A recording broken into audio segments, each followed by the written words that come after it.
Hi hello నమస్తే welcome to BVR TV official మిత్రులారా, నేను మీ బీవీఆర్ రావుని. స్వామి ఏ శరణమయ్యప్ప. ఇక్కడ ఒక వార్త కనిపిస్తుంది. ఈ వార్త నేను చదివితే చాలామంది కోపం వస్తుంది, లేకిన్ చదవాల్సిందే తప్పదు. ఏంటంటే, గిరిజన మహిళా మేయర్పై బాబు సర్కార్ కుట్ర అంటూ ఒక వార్త కనిపిస్తుంది. నేను చెప్పింది కాదు, వార్తాపత్రికల్లో వచ్చింది. దశాబ్దాల తర్వాత గిరిజన మహిళకు దక్కిన రాజ్యాధికారాన్ని చంద్రబాబు నాయుడు చిదిమేశారు.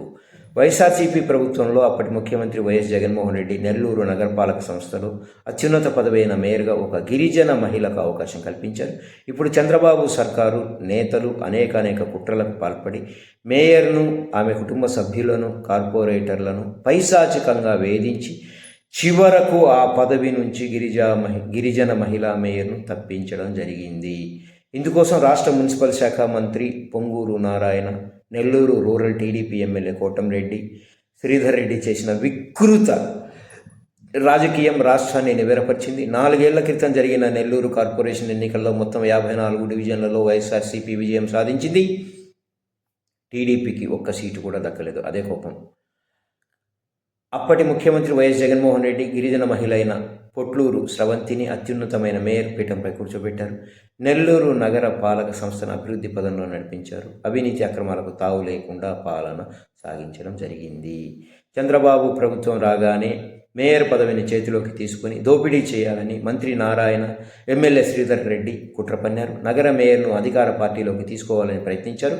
అధికార పార్టీలోకి రాలేదన్న కారణంతో పాటు తాము చెప్పిన చోట సంతకాలు చేయలేదన్న అక్కసుతో మేయర్ కుటుంబాన్ని అష్టకష్టాలు పెట్టారు. రాజ్యాంగం కల్పించిన హక్కు ప్రకారం పూర్తికాలం పదవిలో కొనసాగనీయకుండానే ఆమెను పదవి నుంచి దించేసి మంత్రి నారాయణకు అనుకూలుడైన కార్పొరేటర్కు ఆ పదవి కట్టబెట్టేందుకు కుట్రలు తెగబడ్డారు. ఇందుకోసం 10 కోట్లు ఖర్చు చేయడానికి కూడా వెనుకాడలేదు. మేయర్ పీఠంపై డిప్యూటీ మేయర్ రూప్ కుమార్ యాదవ్ను కూర్చోబెట్టేందుకు కార్పొరేటర్లు అందరికీ తాయిలాలు పడేశారట.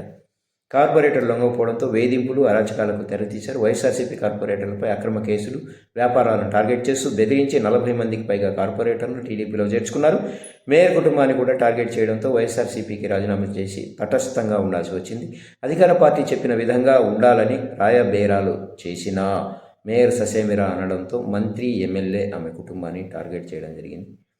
ఇది అన్యాయం. దేవుడు చూస్తూ ఉన్నాడు, అయ్యప్ప చూస్తూ ఉన్నాడు. మీ అందరికీ తగిన శాస్తి జరుగుతుంది. 18 నెలలుగా ఆమెను, ఆమె కుటుంబాన్ని రౌడీ ముక్కలతో బెదిరించారు. కార్పొరేషన్ పరిధిలో భవనాల మార్టిగేజ్ విషయంలో ఫోర్జరీ సంతకాలు చేశారని, కార్పొరేషన్ ఉద్యోగులపై దౌర్జన్యాలు చేశారంటూ పలు అక్రమ కేసుల్లో మేయర్ భర్త జయవర్ధన్ను జైలు పాలు చేశారు. మేయర్ను సోషల్ మీడియాలో మానసికంగా వేధించారు. కార్పొరేషన్లో మేయర్కు దక్కాల్సిన కనీస సౌకర్యాలు కూడా లేకుండా చేశారు. అడుగడుగున అవమానాలకు గురి చేశారు. మేయర్ అన్నింటినీ భరిస్తూ వచ్చారు. చివరకు ఆమెపై అవిశ్వాసం పెట్టడానికి నిర్ణయించారు. సో ఇది జరుగుతోంది ప్రస్తుతం. కూటమి కుట్రలు ఇలా సాగుతున్నాయి.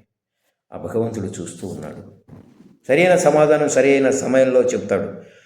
గుర్తుపెట్టుకోండి.